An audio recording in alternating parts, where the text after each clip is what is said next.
નમસ્કાર વિદ્યાર્થી મિત્રો, શ્રેણી અને શ્રેણી ચેપ્ટરના નવા વિડીયોમાં આપ સૌ વિદ્યાર્થી મિત્રોનું સ્વાગત છે. આપણે જે ભણતા હતા એના આગળનો દાખલો 17મો દાખલો ફરીથી એક વખત કહી દઉં કે આ વર્ષ પૂરતું શાળાકીય પરીક્ષામાં એક પણ પૂછાય નથી, પણ સ્પર્ધાત્મક પરીક્ષામાં હોઈ શકે એટલે આપણે તમને જણાવી છે. એક વ્યક્તિ તેની લોનની ચૂકવણી માટે પ્રથમ હપ્તામાં ₹100 ભરે છે. મહિને હપ્તો આવે એમાં પહેલા હપ્તામાં 100 ભરે છે. હપ્તાની રકમની એ શ્રેણી બનાવીએ વિદ્યાર્થી મિત્રો, તો ઈ શ્રેણીનું પ્રથમ પદ 100 થાય. પછી શું થાય છે તો દર મહિને હપ્તામાં ₹5 વધારે ભરે છે, એટલે બીજા હપ્તે 105 ભરે, એના પછી 110. તો સમાંતર શ્રેણી મળશે. એનું પહેલું પદ 100 થશે. સામાન્ય તફાવત કેટલાનો છે તો 5 નો છે. આપણે લખશું, પ્રશ્ન એવો છે 5 વધારે ભરે તો તે 30 હપ્તામાં કેટલી રકમ ચૂકવશે, એટલે કે આ શ્રેણીના 30 પદોનો સરવાળો આપણે મેળવવો પડશે. આપણે લખીશું, એક વ્યક્તિ પ્રથમ હપ્તામાં ₹100 ભરે છે અને દર મહિને ₹5 વધારે ભરતો જાય છે. માટે હપ્તાની રકમ ની શ્રેણીનું પ્રથમ પદ એ બરાબર 100 તથા સામાન્ય તફાવત ડી બરાબર 5 થાય. તો 30 હપ્તામાં ભરેલી રકમ, જો 30 હપ્તામાં કેટલી રકમ ચૂકવશે એવો પ્રશ્ન પૂછે કે 30મા હપ્તામાં, તો તમારે 30મું પદ મેળવવું પડે. આ 30 હપ્તામાં કેટલી, એટલે કે બધાયથી કેટલી રકમ ચૂકવશે, એટલે કે 30 પદોનો સરવાળો.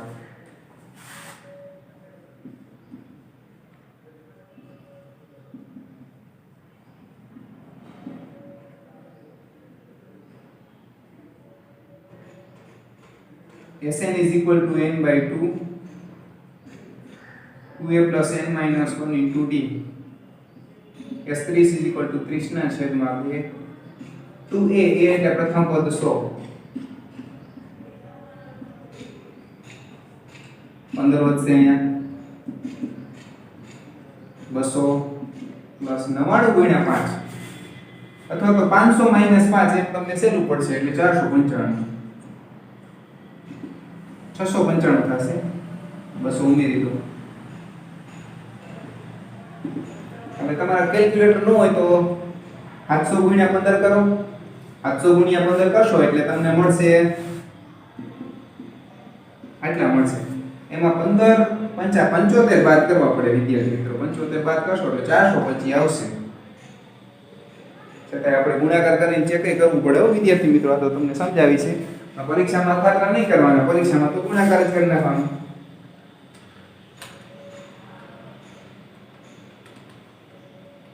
ઓકે, 10 4 2 5. તો 30મા હપ્તામાં આટલી રકમ ચૂકવશે. આગળ વાત કરીએ વિદ્યાર્થી મિત્રો.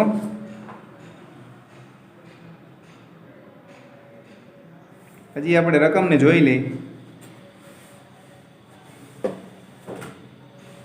30મા હપ્તામાં ફરીથી એકવાર જોઈએ વિદ્યાર્થી મિત્રો. 30મા હપ્તામાં, અહીંયા 30 હપ્તામાં નહીં, અહીંયા રકમમાં જો એક શબ્દમાં ભૂલ છે, આ વસ્તુ નીકળી જશે.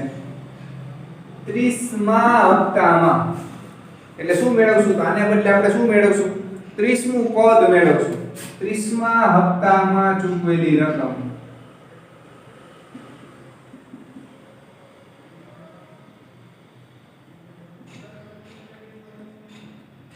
T30 બરાબર a plus n minus 1 into d, એટલે 30 minus 1 into d એટલે 100. અહીંયા 29 વધશે, d એટલે 5, 145 થશે. અને 245 મળશે. તો આને બદલે આ થાય અને 30 સપ્તાહમાં તો આ આવે. તમે સમજી ગયા છો કે શબ્દોનો આટલો ફેર હોય છે. જવાબ 225 રૂપિયા આવશે. આગળનો પ્રશ્ન, એક બહુકોણમાં બે ક્રમિક અંતઃકોણોનો તફાવત 5 અંશ છે. તમે અહીંયા બહુકોણ દોરીને સમજાવું છું. રકમ એમ કહેવા માંગે છે અહીંયા જે બહુકોણ છે આ ધારો કે 75 અંશનો હોય તો એની બાજુમાં 80 અંશનો, એની બાજુમાં 85 અંશનો, એ રીતનું છે. અંતઃકોણોનો તફાવત એટલે તમને સમજાઈ ગયું. સૌથી નાનો ખૂણો 120 અંશનો છે તો બહુકોણની બાજુઓની સંખ્યા શોધો. હવે એક વસ્તુ નક્કી છે વિદ્યાર્થી મિત્રો કે નાનો ખૂણો 120 હોય તો એની બાજુનો ખૂણો 125 નો હશે, નોટ 115, કારણ કે એ નાનો ખૂણો છે. નહીંતર તો 115 નો નાનો થાય. પછી એની બાજુનો કેટલાનો હશે? તો એની બાજુનો 120 માં 5 ઉમેરી 125, 125 માં 5 ઉમેરી 130 નો હશે. આમ ક્યાં સુધી જઈ શકાય? તો તમે જઈ શકો છેલ્લે સુધી 180 બની શકે, પણ એનાથી આગળ જઈ શકાય નહીં. કેમ? કારણ કે બહુકોણમાં 185 નો ખૂણો શક્ય નથી. બીજો એક નિયમ કહી દઉં કે આપણે જાણીએ છીએ ને કે બહુકોણના ખૂણાનો સરવાળો કેટલો થાય? તો ત્રિકોણના ત્રણેય ખૂણાનો સરવાળો 180, ચતુષ્કોણના ચારે ખૂણાનો સરવાળો 360, પછી પંચકોણ, ષષ્ઠકોણ, આ બધાનો નિયમ શું છે? તો એના માટેનું એક સૂત્ર લખાવશું જે તમને કામ લાગશે. તો આપણે લખીએ છીએ, ધારો કે બહુકોણની બાજુઓની સંખ્યા n છે.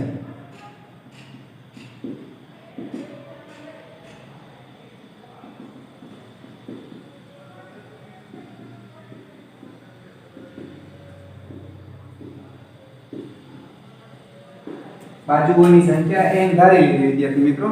તો n બાજુઓ વાળા બહુકોણમાં આપણે લખી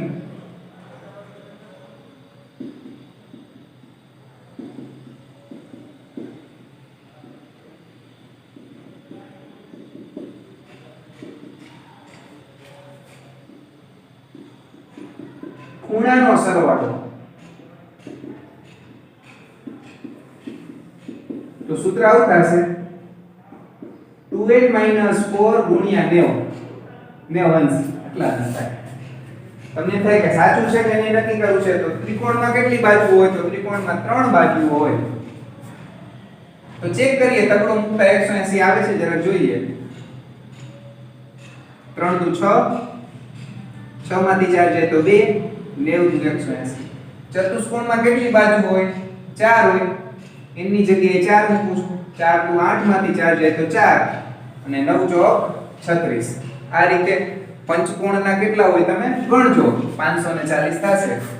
શું સૂત્રમાં સાબિત થયું? તો પંચકોણમાં જે આ બધા તમે કોઈ પણ આકારનો પંચકોણ દોરો, ત્રિકોણ ગમે એટલા આકારનો દોરો, ત્રિકોણના ખૂણાનો સરવાળો જેમ 180 થાય છે એમ પંચકોણમાં એ 5 મૂકો. 5 દુ 10 માંથી 4 જાય 6, 6 ગુણ્યા 90 540 થશે. અનિયમિત આકારનો તમે પંચકોણ કોઈ પણ દોરી શકો. એ જ રીતે તમે ષષ્ઠકોણ દોરી શકો. તમે જે બેન્ઝીન દોરો છો એ ટાઈપનો ષષ્ઠકોણ હોય તમે જાણો છો. તો n આપણે તો મેળવવો છે બાજુઓની સંખ્યા. તો આપણે એક આ જાણી છીએ એ રીતે લખ્યું. હવે બીજું કઈ રીતે લખશું?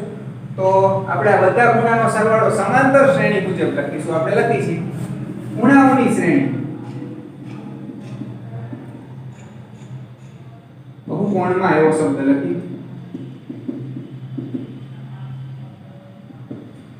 પેલો ખૂણો 120 નો, પછી કીધું કે ભાઈ 5 નો તફાવત એટલે બીજો ખૂણો 125 અંશ, 130 અંશ. હા ય આવા કેટલા પદ મળશે? તો આવા n બાજુઓ વાળો છે તો n પદ. તો આપણે ખૂણાઓનો સરવાળો મેળવીએ. અહીં a બરાબર 120 અંશ, d બરાબર 5 અંશ. ખૂણાઓનો સરવાળો બીજી રીતે મેળવીએ. n by 2 2a plus n minus 1 into d. તો n તરીકે n પોતે રાખશું કારણ કે n પદો જ છે. a એટલે 120 અંશ અને d એટલે 5 અંશ.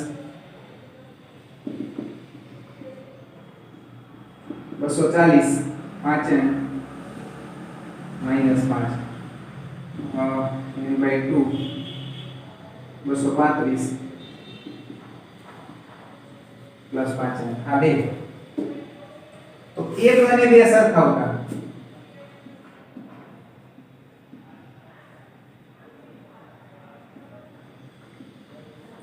1 અને 2 સરખાવી છે 2n - 4 into 90 is equal to n/2 235 into 5n આ બગડો x 90 સાથે ગુણી દઉં અંશ રાખવાની જરૂર નથી વિદ્યાર્થી મિત્રો 2n - 4 90 180 is equal to n into 235 5n કૌંસોડી 18 × 36 360n 18 ચોકા 72 એટલે 720 235 n પ્લસ 5n સ્ક્વેર 5 વડે ભાગી નાખીએ એટલે નાનો જવાબ બની જશે તો 5 વડે ભાગી છે 360 ભાગ્યા 5 72n 720 ભાગ્યા 5 144 235 ભાગ્યા 5 47n અને 5 ને છેલ્લા વડે ભાગીએ તો n સ્ક્વેર બધા સામેની સાઈડ લઈ જાય છે n સ્ક્વેર 47 - 72 25 વધશે 144 સામે જાય છે તો પ્લસ બની જશે તો 16 * 144 n - 16 n - 9 is equal to 0 તો આપણે લખી શકશું અહીંયા લખી છે n બરાબર 16 અથવા અલગ રંગ રાખું છું n બરાબર 9 હવે 16 હશે કે 9 હશે તો 16 શક્ય નહીં હોય વિદ્યાર્થી મિત્રો કેમ શક્ય નહીં હોય તો 16 નું પદ શું હશે તો 5 5 5 ઉમેરી દઈએ 16 × 5 80 આમે 80 ઉમેરાય તો 180 કરતા મોટો ખૂણો થઈ જાય આપણે 16મો ખૂણો વિચારી જોઈએ 16મો ખૂણો T16 is equal to a plus n minus 1d મુજબ a એટલે 120 plus n minus 1 એટલે n એટલે 16 માંથી 1 જાય તો 15 into 5 15 × 5 = 75 is equal to હિસાબ કરીએ તો 195 ગ્રેટર ધેન 180 જે શક્ય નથી 16મો ખૂણો કેમ 16 બાજુવાળો બહુકોણ હોય પણ આ પેટર્ન એવી આપી છે કે 5 5 અંશ વધતો જાય છે તો એ મુજબ 180 કરતા મોટો ન થઈ શકે એટલે શક્ય નથી એટલે આપણો જવાબ આવ્યો n બરાબર 9 તો બહુકોણની બાજુઓની સંખ્યા 9 હશે ફરીથી કહી દઉં કે આ દાખલો જે 30% કોર્સ કટ કર્યો છે એમાં આ દાખલો કટ થયેલો છે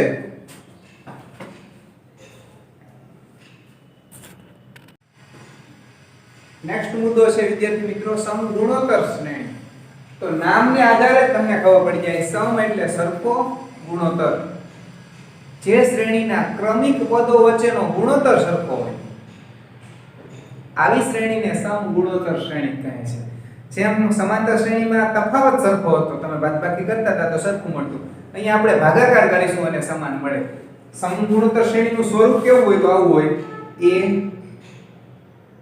ar આપણે ઉમેરતા હતા a plus d આમાં ગુણી છે ar ઘન આ રીતનું હોઈ શકે દાખલા તરીકે આ સમગુણોત્તર શ્રેણી છે 2 4 6 12 6 નહીં આવે 8 16 32 એવી રીતના છે આ સમગુણોત્તર શ્રેણી છે 1 1/3 1/9 1/27 છે 5 5/2 5/4 5/16 જો હું આને 1/3 વડે ગુણું તો આ મળે એને 1/3 વડે ગુણું તો આ મળે એને 1/3 વડે ગુણું તો આ મળે એ જ રીતે આને 1/3 વડે ગુણું તો આ મળશે એને 1/3 વડે ગુણું તો આ મળશે અથવા તો ગુણોત્તર કરીશ આનો ગુણોત્તર કરીશ 1/3 મળશે આનો ગુણોત્તર કરીશ તો 2 મળશે ગુણોત્તર સરખો આવે આવી શ્રેણીને સમગુણોત્તર શ્રેણી કહે છે એનું સ્વરૂપ આ રીતનું હોય તમે ઓબ્ઝર્વ કરી શકો પહેલા પદમાં જેમ અગાઉ d નહોતો એમ r નથી આમાં. બીજા પદમાં r ની 1 ઘાત છે, ત્રીજા પદમાં r ની 2 ઘાત છે, ચોથામાં r ની 3 ઘાત છે, 10મું પદ આપણે આગળ જઈને લખીએ ને વિદ્યાર્થી મિત્રો તો તમે અત્યારે કહી શકશો કે r ની કેટલી ઘાત હશે? 9 ઘાત હશે. એટલે 10મું પદ એ r ની 9 ઘાત હશે. 100મું પદ શું હશે? તો તમે એ પણ કહી શકશો એ r ની 99 ઘાત. તો ઓબ્ઝર્વ કરતા એવું માનવું પડશે કે સમગુણોત્તર શ્રેણીનું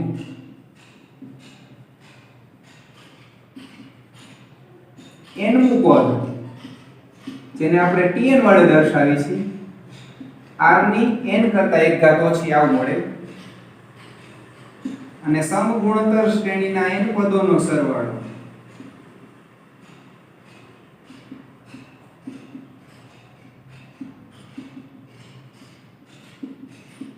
જેને આપણે Sn વડે દર્શાવશું. પહેલું પદ r ની n ઘાત ઓછા 1 r ઓછા 1. હવે ઘણી વખત બુકમાં એવું લખ્યું હોય કે આમ ઉપર નીચે માઈનસ વડે ગુણો તો આવું પણ બની શકે. આવું અથવા તો a 1 માઈનસ r ની n ઘાત છેદમાં એવું લખે કે r એકડા કરતા નાનો હોય, પણ આપણે તો આ એક જ યાદ રાખશું. એકડા કરતા નાનો હોય કે એકડા કરતા મોટો હોય, એક યાદ રાખો, બંને સાચા રહેશે. જેમ સમાંતર શ્રેણીમાં ગુણધર્મ હતા કે સમાંતર શ્રેણીના દરેક પદમાં કોઈ અચળ સંખ્યા ઉમેરી દો કે બાદ કરી દો તો સમાંતર શ્રેણી જે નવી મળે એ પણ સમાંતર રહે. તો આમાં પણ એવા ગુણધર્મો છે. આમાં કેવા છે કે સમગુણોત્તર શ્રેણીમાં કોઈ અચળ પદ વડે ગુણી દો આખી શ્રેણીને તો નવી શ્રેણી મળે. દાખલા તરીકે મને 3 વડે ગુણી દઉં તો નવી શ્રેણી કેવી મળશે? 6 12 8 તરી 24 3 વડે ગુણ 4 તરી 48. જે નવી મળે ને એ સમગુણોત્તર જ મળે, અથવા તો ભાગો તો પણ સમગુણોત્તર મળે. બીજી એક વાત કરતો વિદ્યાર્થી મિત્રો કે જેમ સમાંતર શ્રેણીમાં a અને d પરથી તમે કોઈ પણ પદ અને કોઈ પણ પદોનો સરવાળો મેળવી શકતા, તો અહીંયા તમે a અને r ની મદદથી ગમે તેટલા પદ અને ગમે તેટલા પદોનો સરવાળો મેળવી શકશો. 9.3 એનો પહેલો દાખલો આપણે જોઈશું. લખ્યું છે સમગુણોત્તર શ્રેણી. જો ન લખ્યું હોય તો તમારે જોઈ પડે આ કેવી છે, સમાંતર છે કે સમગુણોત્તર, આ વિચારવું પડે. પણ અત્યારે આપણે વિચારશું નહીં. ઓકે, અહીંયા લખીશું કે સમગુણોત્તર શ્રેણી. વિચારવાનું કઈ રીતે હોય? ઘણે પૂછે અત્યારે મોબાઈલમાં તો પૂછી ન રાખી હા મેસેજ શું વિચારવાનું હોય? વિચારવાનું એ હોય કે આનો તફાવત સરખો આવે, તફાવત સરખો હોય તો સમાંતર, ગુણો તો સરખો આવે, આને આના વડે ભાગો અને આના વડે ભાગો. તમે જો આને ગુણવાથી આ પદ મળે, 1/3 વડે ગુણો એટલે આ મળે, 1/3 વડે આમ. ગુણોત્તર સરખો એટલે સમગુણોત્તર.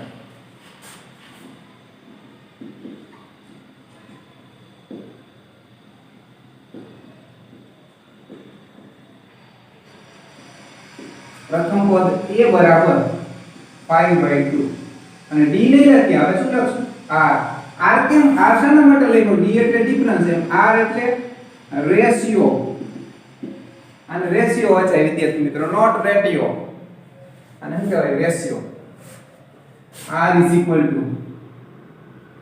બીજું પદ ભાગ્યા પેલું પદ. એમાં આપણે બાદબાકી કરતા હતા તો 1/2 મળશે. હવે આપણે જોઈ છે 20મું પદ, તો n માં પદનું સૂત્ર tn a r ની n - 1. હવે આપણે મેળવવું છે એટલે આપણે અહીં આ a ને r લખી નાખીએ. a એટલે 5/2, r એટલે 1/2 ની n - 1 ઘાત. હવે આ બગડાની અહીં આપી દઉં. ફરીથી એકવાર સમજાવું છું. 5/2 એકના નીચે બગડાની n - 1 ઘાત = 5/2 બગડાની n ઘાત. જે કેટલામું પદ થશે? જે નું પદ થાય. હવે આપણે 20મું જોઈએ તો અહીંથી મેળવી શકો તમે, અને અહીંથી એ મેળવી શકો. 20મું પદ આપણે અહીંથી મેળવીશું.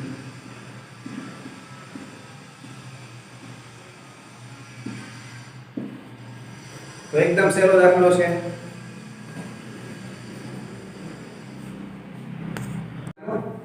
એક સમગુણોત્તર શ્રેણીનું 8મું પદ 192 છે. તો આપણે 8મું પદ મેળવવું પડશે. કોઈ મેળવવું પડે. સામાન્ય ગુણોત્તર 2 છે એટલે r બરાબર 2. આપણે લખશું t 8 બરાબર સમગુણોત્તર શ્રેણી શબ્દ લખશું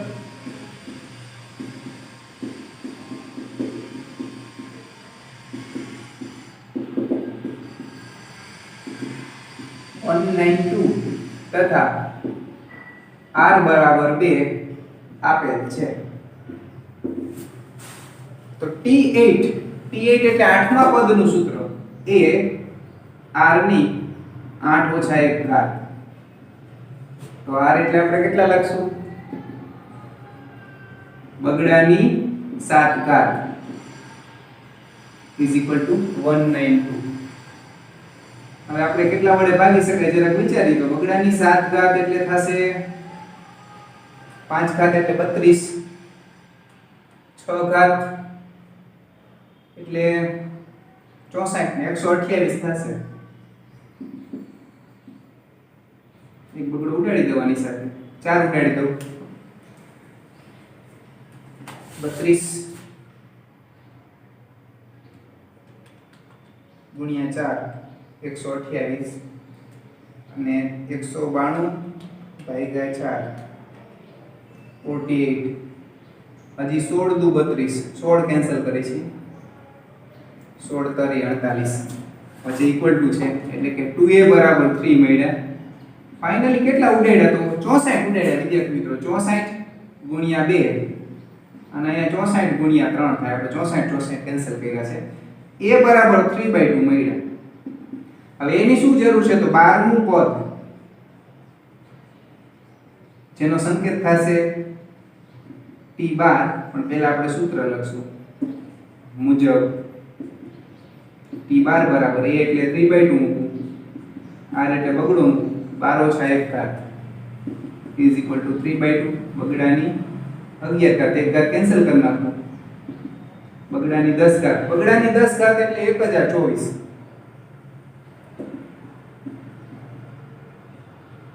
એને ગુણ્યા 24 તારી 72 અને 10 તારી 30 આ 12મું પદ આપણને મળશે આ રીતે એકદમ સહેલો દાખલો છે પછી ત્રીજો દાખલો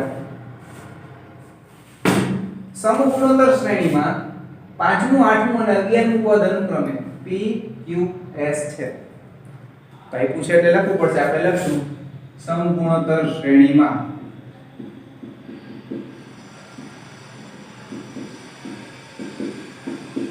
5મું પદ p છે 8મું પદ q છે તથા 11મું પદ s છે તો T5 એટલે a r ની 4 ઘાત T8 એટલે a r ની 7 ઘાત = q તથા T11 એટલે a r ની 10 ઘાત હવે આપણે સાબિત કરવાનું છે q2 = ps તો હું ps બરાબર લખું છું ps બરાબર ar ની 4 ઘાત * ar ની 10 ઘાત = a2r ની 14 ઘાત = ar ની 7 ઘાત નો વર્ગ = q2 આમ q2 બરાબર ps સાબિત થાય છે